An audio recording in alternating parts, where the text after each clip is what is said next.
Hello? Very well. Madame, Mr. De Winter called and he said he'd be here around 7.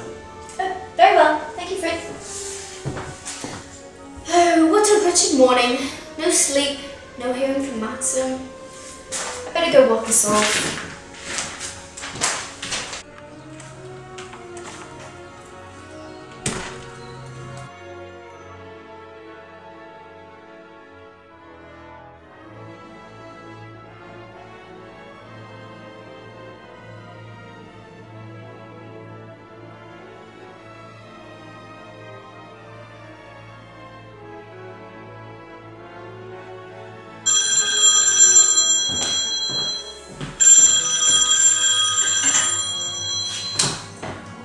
Hello? Oh, hi, Miss Lacey. Of course, I'll go fetch it for you.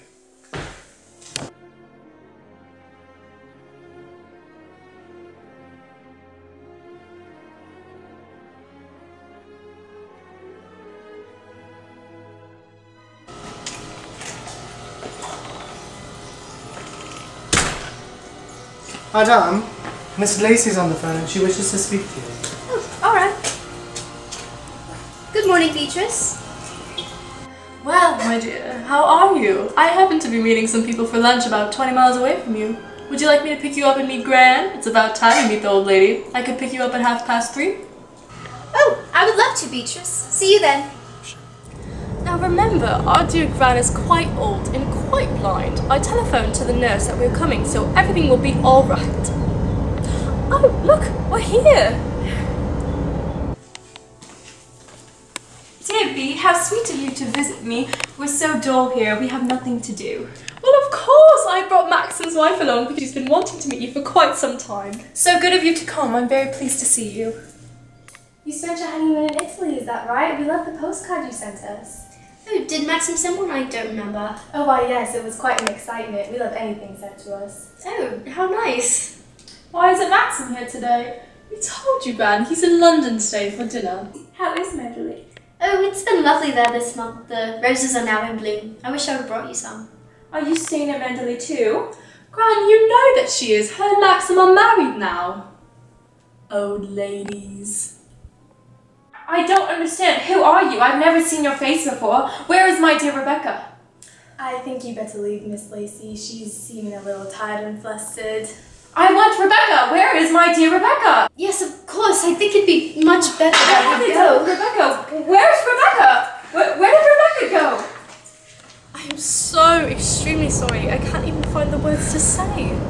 Beatrice, it's quite alright.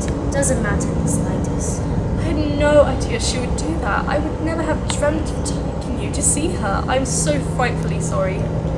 There's nothing to be sorry about. Please, just don't say it anymore.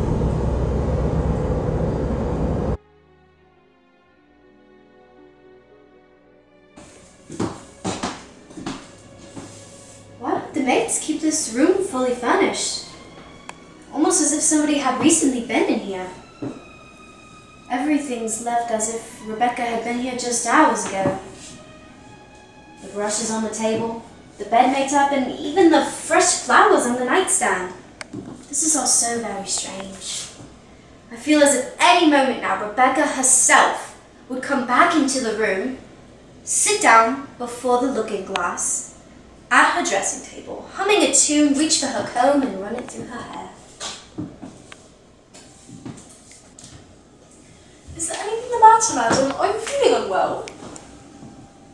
Why is she so calm? Her sweet tone is much more spooky than it is comforting. Oh, I'm alright, Mrs. Danvers. The fact is, I did not expect to see you up here. I was looking up at the windows from the lawn, and I noticed one of the shutters wasn't quite closed. I came to see if I could fasten it. Who will fasten it? Why didn't you tell me the shutter was open? I closed it before I left the room. You opened it yourself, didn't you now? You wanted to see the room. You haven't never asked me to show it to you before. I was ready to show it to you every day. You only had to ask me. Now that you are here, let me show you everything. I know you want to see it all. You've wanted for a long time, and you were too shy to ask. It's a lovely room, isn't it? The loveliest room you've ever seen. I suppose it is the loveliest room I've ever seen. This was her bed. A beautiful bed, isn't it? And these are her brushes. Oh, how she loved them. Mr. Winter and I would brush her long, beautiful hair. He was always laughing and gay then. She was wearing slacks, of course, and a shirt when she died. They were torn from her body in the water, though. There was nothing on the body when it was found, all those weeks afterwards. The rocks had battered her to pieces, you know. Oh, how I shall always blame myself for the accident. It was my fault for being gone that night. I asked everyone in the house where she might be, but everyone had told me not to worry. She's probably down in the cottage, they had told me. I should go to bed if I were you. She won't come back here to sleep if the storm continues. With all due respect, Mrs. Danvers, I feel rather uncomfortable. I would not like to continue to hear the story of her death. You know, I come in here every day in dust, and if you want to come again, you only have to tell me. Ring me on the house. I shall understand. I don't allow the maids up here. No one ever comes but me. You would not think she had been gone for so long, would you? Not by the way the rooms are kept. I feel her everywhere, not only in this room. Do you think the dead come back and watch the living? I don't know. Sometimes I wonder if she comes back here to Melderley and watches you and Mr. De Winter together.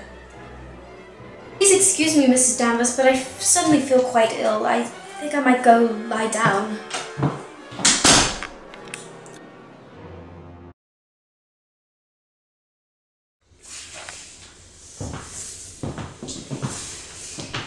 Madam, Mr. Dove. Mr. Dove. Mr. Dove called. Mr. Delphi! Mr. Dove. Mr. Dove is called. Like, don't even look at me until like halfway. Okay.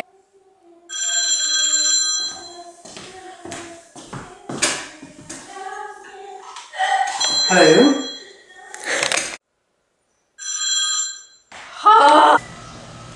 Hello, Lacey.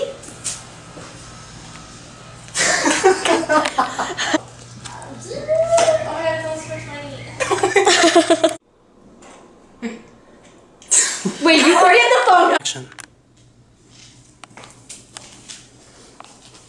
Dear B, how sweet of you to